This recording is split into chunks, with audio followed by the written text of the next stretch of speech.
و دلالت علی ربه، دیگه تربیت رسمی تر میشه. فرزند تو رهنمون کنی و دلالت کنی به سوی پروردگارش که الان در توضیح خواهم گفت. والمعونة له علی طاعته فیک، و کمک کنی به فرزندت در مسیر طاعت الهی. خب حالا من اینجا عرائضم رو یه قدری دقیق تر و ظریفتر عرض میکنم خدمت دوستان عزیز.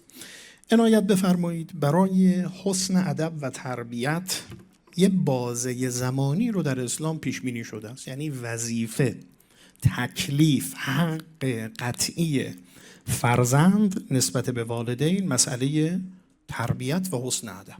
حق الولد علی الوالد، نبی مکرم، ان یحسن ادبه، اینو در روایات فراوان داریم. ان یحسن اسمه، ابتدا از انتخاب نام نیک آغاز میشه این تربیت و مراحل خودش رو طی میکند. منتها برای این کلیتی که مطرح میکنن زمان تعریف کردن. فرمود پیامبر لاعب ابنک سبعا و ادبه سبعا و صاحبه سبعا ثم اترک له الحبل علی الغارب. خیلی زیبا تقسیم لطیفی رو پیامبر مطرح میکنن. بازی کن با فرزندت 7 سال، یعنی در 7 سال اول انتظار تربیتی نیست، امر طبیعی است و تربیت به شکل رسمی اتفاق نمیافتد. آنی هست تربیت دیداری است که فرزندان از والدین خودشون میبینن که این جدی است، از بطن و از رحم مادر شروع میشه و ادامه داره برای همیشه.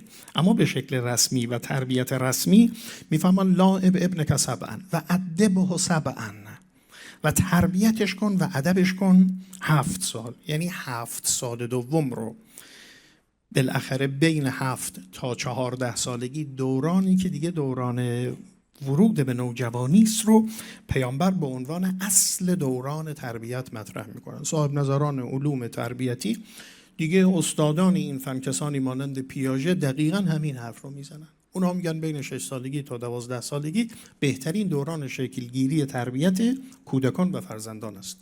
پیامبر میفهمن 7 سال و ادبه سبعا، بعد و صاحبه سبعا، در 7 سال بعدی که انتقال نوجوانی به جوانی است، همراهی کن با فرزندت. اونجا دیگه نمیتونی مثل دوران قبلی تربیت کنی، اینجا روش فرق میکنه. اینجا به گونه‌ای است که باید با یه همراهی‌هایی، مساعدت‌هایی، مشاورت‌هایی بدین گونه باشه. یعنی جنبه مقام مربی بودن و متربی بودن یه مقداری فرق میکنه. اینجا با همراهی و با همدلی و با امثال این شکل میگیرد. بعد میفهمن ثم اترک، وقتی شتر رو میخوان رها کنن، ریسمانش رو میندازن روی یالش، اسب رو، شتر رو میندازن که بره. ثم اترک له الحبل علی الغارب، دیگه کاری ازت بر نمیاد، ریسمان رو رها کن برو، دیگه تمام شد. لاعب ابنک سبعا، 7 سال اول رو بگذار برای بازی های کودکانه و تربیت، در ضمن اون اتفاق میفته.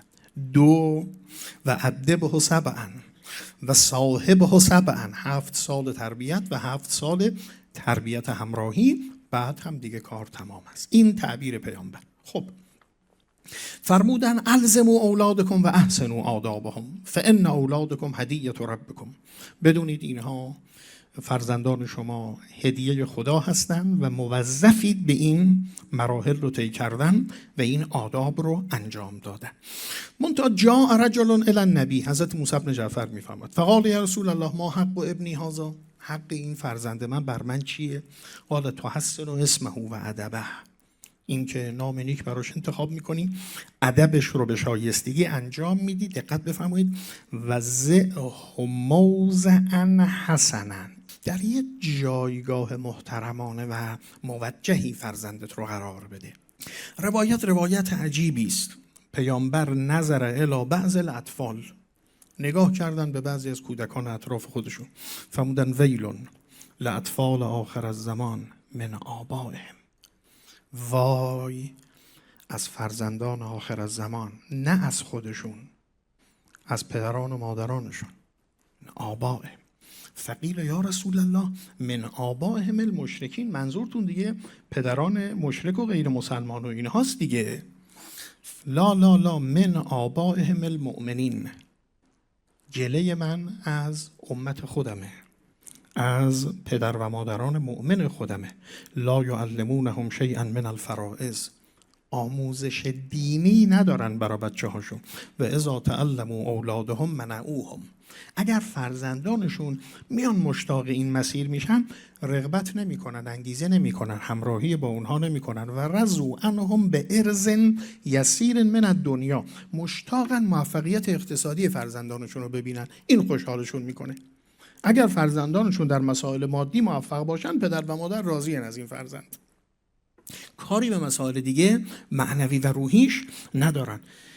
جمله پیامبر رو من نمیدونم چطور ترجمه کنم خدمت عزیزان. فانا منهم بری و هم منی برآ، اونها از من بیزارند و من از آنان بیزار. یا بگوییم محترمانه تر، آنان از من فاصله دارند اگر براءت رو به معنای بعد بدونیم، و من از آنان فاصله دارم. امیرالمومنین فرمودند که ما نحل والد ولدن نحلا افضل من ادب الحسن، هیچ هدیه‌ای رو پدر و مادر نمیتونن به فرزندانشون بدن نیکوتر از تربیت حسن. از امام صادق الغلام یلعب 7 سنین یتعلم 7 سنین، آموزشش رو بذارید برای 7 سنین. یعنی تا اینجا این 2 مرحله رو امام باز هم تأکید کردن و اشاره به این نکته فرمود وجود مبارکشون. خب حالا اینجا شروع میشه عزیزان، یعنی تعیین سن، حالا تربیت شروع میشه. رو تربیت جسمی و سلامت جسمی بسیار به عنوان حق تأکید شده است.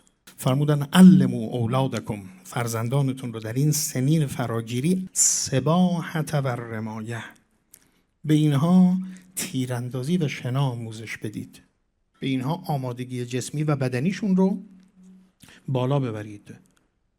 خب حالا این 2 تا ورزش بالاخره به دلیل اینکه کارآمدی و توانمندی در اون وجود داره و مراد از این 2 سلامت جسمه، در کنار این به نان حلال و کسب حلال حق الولد علی الوالد ان یعلمه السباحة و الرمایه، عین متن حدیث اینه، حق فرزند بر پدر و مادر اینه که آموزش مهارت‌های جسمانی رو بهش بدن و ان لا یرزقه الا طیبا، و به لحاظ جسمی نخورانند به او مگر نان پاکیزه.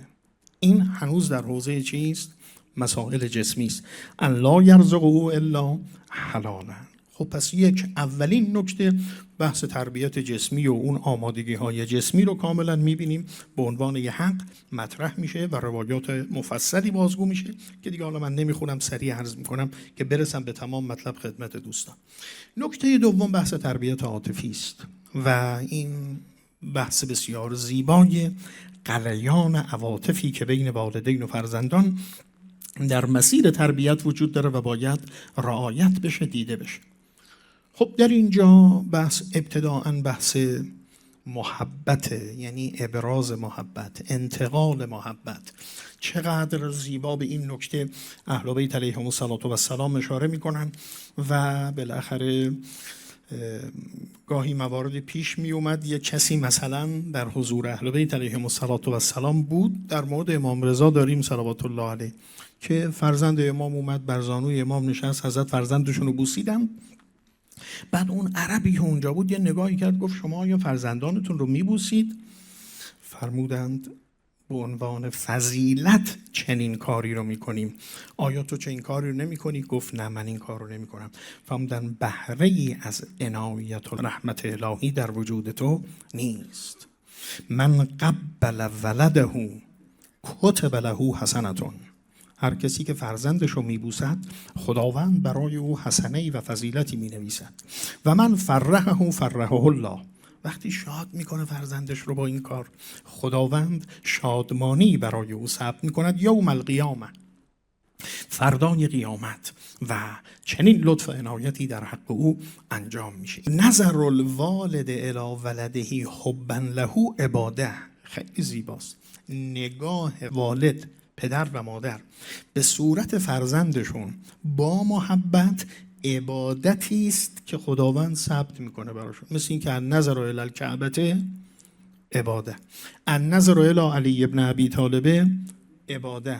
نظر الوالد الی ولده حبا له عباده. به عنوان یه عبادت نگاه والدین، نگاه محبت آمیز پدر، نه غضب آلودشون به فرزند، به عنوان یه عبادت محسوب میشه که بسیار زیباست و دلنشین. اتقبلون ابناکم ان لی عشرة من الولد ما قبلت واحدا منهم. در حضور پیامبر این اتفاق افتاد. گفت آقا من 10 تا بچه دارم، تا کنون هیچ کدومش رو نبوسیدم.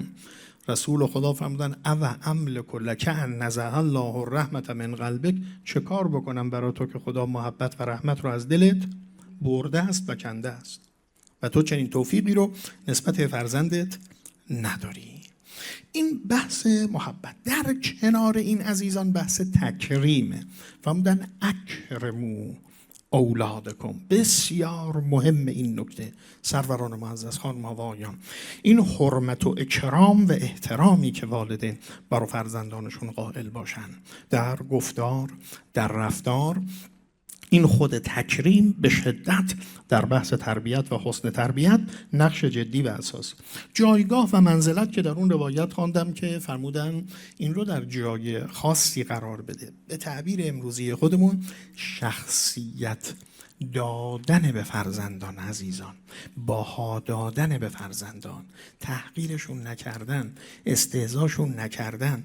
در ماجرای حضرت ابراهیم فلما بلغ معه السعی قال یا بنی، ابراهیم پیامبر خدا خلیل الرحمن مأموریت پیدا کرده است. یا بنی انی اری فی المنام انی اذبحک، من در عالم رویا دیدم که باید تو رو سر ببرم بابا، دارم تو این کار رو انجام میدم. رؤیای صادقه از اجزاء نبوت پیامبران الهی است. در مورد وجود نازنین خاتم انبیا دقیقاً میبینیم که پیامبر 2 جای قرآن، سوره مبارکه فتح، سوره اسراء، به رؤیای پیامبر اشاره میشه. یکی از این رؤیاها مربوط به همین لیله قدره. انا انزلناه فی لیلة القدر، که پیامبر در عالم خواب دیدن 12 بوزینه بر منبرشون بالا پایین میرن، میپرن، بازی میکنن. پیامبر مضطربانه از خواب برخاستند و تعبیر خواب رو چنین فرمودن که 12 کس بر این منبر ناروا و نابجا بالاخره زیر و بالا میرن و چنین و چنان. بعد تعبیر شد به 12 خلیفه بنی امیه که غصب مقام خلافت میکنن و 1000 لیلة القدر خیر من 1000 شهر، 1000 ماه هم خلافتشون طول میکشد، که این از نکات و اسرار سوره مبارکه به اصطلاح قدر است. خب گفت که بابا این چنین، ببینید امر الهی به پیامبر شده، دستور قطعی داده شده، اما پیامبر خدا چیکار میکنه؟ میاد به فرزندش میگه به اسماعیل بابا من چنین چیزی دارم، فنظر ماذا تری، در مورد اجرای حکم خدا نظر تو چیه بابا؟ آیا این کارو بکنم یا نکنم؟ حکم الهی رو خلیل الرحمن پیامبر الهی با یه مکرمتی، با یه ادبی، با یه حرمتی به فرزند خیش مطرح میکنه. نمونه عجیب دیگه تو قرآن داریم، خیلی زیباست. خب بالاخره شنیدید جناب موسی کلیم الله اومد و فلما ورد ماء مدین، و این چوپانان اومدن و این جلاها دارن آب میدن و چند تا دخترم اونجا ایستادن، 2 تا دختر رو اینها هم احشامشون نگه داشتن، نمیتونن بیان جلو. به غیرت موسی نگنجید.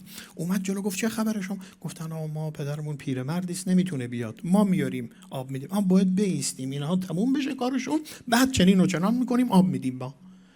خب جناب موسی گفت برید کنار. اومد و آب داد، این احشام رو دخترها برداشتن رفتند و خودشم قال رب انی لما انزلت الی من خیر فقیر، یه گوشه نشست، خدای حاجتمند تو هستم. و چیزی نگذشت یکی از این دخترها برگشت گفت این پدر ما شما رو کار داره. جناب موسی راه افتاد و اونم تمشی علی استحیاء، با یه ادب و متانت این دختر راه میرفت که قرآن شگفت انگیز مطرح میکنه این ارتباط رو. رفت و جناب موسی رسید خدمت اونو. بعد که رسید ببینید قرآن از زبان این خانوم میگه یا ابت استاجره ان خیر من استاجرت القوی الامین. آقا این دختر، این دوشیزه خانم چنین جایگاهی رو در قبال شعیب پیامبر الهی و نبی خدا داره که میگه بابا این آقا کارمند بسیار خوبی است، کارگزار خیلی خوبی است، ایشان رو استخدام کن برای کارت. 2 ویژگی اصلی داره، هم قوی هم امینه. من در آمدن دیدم که وقتی در مسیر می اومدیم به من گفت اجازه بدید من جلو برم، از پشت من رو تو راهنمایی کن. نحن قوم لا ننظر فی ادبار النساء، ما کسانی هستیم که از پشت بر قامت و اندام ناموس دیگران نمی نگریم.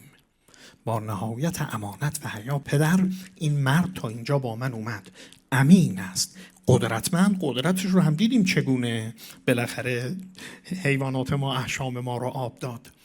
این خانم پیشنهاد میده استخدام جناب موسی رو. البته قرآن هم با ملاحت مطرح میکنه این پیشنهاد در این حال پیشنهاد خواستگاری از جناب موسی هم محسوب میشه. این دختر چه جایگاهی برای پدر داره که هم پیشنهاد استخدام میده، هم ملاک و معیار استخدام رو مطرح میکنه، قوت و امانت رو، هم در این حال در دلش بعد فردا روزی اون پدر میاد میگه انی ارید ان انکحک، من تصمیم دارم که یکی از این دخترها رو به ازدواج تو در بیارم آقای موسی. خب از شانس و قرعه همون نمیفته، مشخص میشه از قبل این انتخاب شده است از ناحیه این دختر نسبت به این مسئله و ازدواج.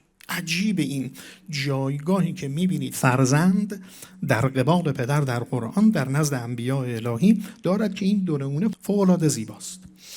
4مین نکته‌ای که مطرح میشه در اینجا بحث تربیت علمی است که فراوان میبینیم که باز در توصیه‌ها و فرمایشات معصومین فرمود حق الولد علی الوالد ان یعلمه الکتابه، اینه که باید کتابت به فرزندان بیاموزد.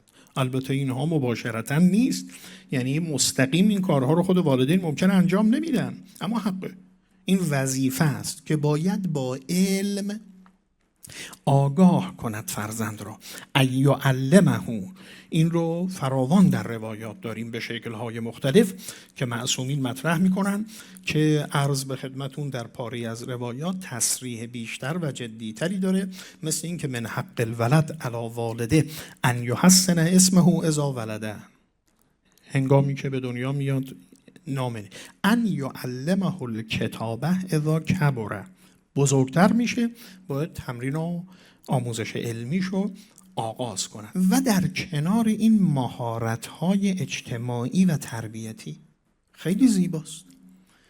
پاری از رفتارها و مهارت‌های اجتماعی رو تو روایات میگن اینها رو به فرزندانتون آموزش بدید. بگذارید قرآنی بگم باز این رو خدمتتون، از سوره‌هایی که بالاخره آشناس براتون، خیلی هم عجیب ظرافتی داره. من گاهی وقتی به دوستان که میخوان شروع کنن بحث تفسیر رو 3-4 سوره رو ابتداءً پیشنهاد میدم از اینها شروع کنید. یکی همین سوره است، اذ قال لقمان لابنه و هو یعظه. چه صحنه زیبایی رو قرآن میسازه عزیزان به عنوان نمونه، به عنوان یه مدل، به قول ما یه پایلوت. این اذ قال لقمان لابنه و هو یعظه، جناب لقمان شروع میکند به توصیه کردن. این وعظ هم میدونید وعظ به معنای موعظه نیست دیگه، این آموزش دیگه. یا بنی لا تشرک بالله ان الشرک لظلم عظیم. شروع میکنه این پدر مخاطب اون فرزند. حالا این که جناب لقمان فرزند داره یا نداره این جنبه آموزش دادن هستن، دنبال این نیستیم که اسم این پسر چی بوده یا نبوده، دنبال اصل ماجرا و دقت در صحنه هستیم. 10 ویژگی رو شروع میکنه آموزش دادن. بخشی از اینها میبینید یه مهارت‌هایی است در رابطه با اجتماع. ولا تسعر خدک للناس، با مردم چطور برخورد کن، گونه تو از مردم بر نگردون، وقصد فی مشیت، سبک زندگیت، روش زندگیت معتدلانه باشد، میانه رو باشی در زندگی. وغضض من صوتک، صداتو کنترل کن. از مهمترین راه‌های ارتباط سازنده و مؤثر با دیگران این ارتباط کلامی است. ارتباط کلامیت با چه انضباط و جهاتی باشه. 5-6 موردش بحث مهارت‌های اجتماعی و ارتباطی است که جناب لقمان به فرزند خودش آموزش میده. اون بخش دیگه هم که بحث توحید رو مطرح میکنه، آموزش‌های دینیش رو مطرح میکنه، اقیم الصلاة، بحث نماز رو مطرح میکنه، پاری از عبادات دیگر رو مطرح میکنه، بحث ارتباط با والدین مطرح میشه. 10 ویژگی زیبا، یعنی دنیایی از مهارت‌ها و حکمت‌ها رو مشخص میکنه. جناب لقمان برای فرزندش قرآن میگه آموزش میده. یعنی این تعلیم و آموزش که تعلیم فراگیری، پاره از مهارت‌ها، پاره از مسائل اعتقادی در اون دیده میشه. چهارمین نکته خود بحث اصل تربیت دینی است. ادبوا اولادکم علی 3 خصال. فرمودن با 3 چیز فرزندانتون رو: حب نبیکم و حب اهل بیته و تلاوت القرآن. فرزندانتون رو با محبت پیامبر تربیت کنید، با محبت اهل بیت پیامبر تربیت کنید، با انس آشنایی با قرآن تربیت کنید. بارها تو روایاتمون این بحث تعلیم قرآن گفته میشه عزیزان. نسبت به حق مسلم فرزندان بر والدین این جزء حقوق یاد میشه. این بحث آموزش قرآن به شدت مورد تأکید قرار میگیره که در روایات فراوان این رو داریم از معصومین علیهم السلام که تأکید میکنن: من حق الولد علی والده ان یعلمه القرآن، ان یعلمه و یعدبه، تعلیمش بده، ادبش کنه، قرآن رو به او آموزش بده. این هم از نکات بسیار مهمی است که در باب تربیت مطرح میشه. خب باز ببینید اینا همه نمونه های زیبای قرآنیش خیلی خوبه. اگر به لحاظ تفسیری نگاه کنیم، این پشتوانه کلام سید الساجدین همه شیوه و روش قرآنه. و وصی بها ابراهیم و بنی و یعقوب و یا بنی تا میرسه لا تموتن الا و انتم مسلمون. ابراهیم میگوید، یعقوب میگوید به فرزندانشون که نمیرید مگر آن که تسلیم شده که خدا باشید. یعنی بحث آموزش دینی و تربیت دینی دقیقاً یه سرفصل شاخص تو قرآن در باب تربیت مطرح میشه و گفته میشه. در کنار این بحث تربیت جنسی رو عزیزان میبینیم باز از اموری که در جامعه ما مورد غفلت قرار گرفته اینه: آقا در چه حد دیگه خدا در آیه 58 سوره مبارکه نور یا ایها الذین آمنوا لیستأذنکم الذین ملکت ایمانکم والذین لم یبلغوا الحلم، والدین باید وادار کنید و آموزش بدید فرزندانتون رو، اونهایی که به سن بلوغ نرسیدند، فرزندان غیر بالغتون رو 3 موقع وقتی میخوان وارد اتاق خواب و حریم خصوصی پدر و مادر بشن حتما کسب اجازه و اذن بگیرن و وارد بشن. حالا صبحگاهان و ظهرگاهان وقتی که بالاخره خلوت‌تر جامه میپوشند، سبکتر میپوشند، و شامگاهان که مستعد خواب میشن، در این 3 وقت که یه حساسیت بیشتری است فرزندان رو آموزش بدی. ببینید چی میشه که خدا در سوره نور آیه مستقلی رو به بحث تربیت جنسی اختصاص میده. و در روایات معصومین این که عذرخواهی میکنم هنگامی که ارتباطی بین زناشویی است به شدت مراقب اون باشن که فرزندان در چه شرایطی باشن، صدای اونها نشنون، نبینن، غیره.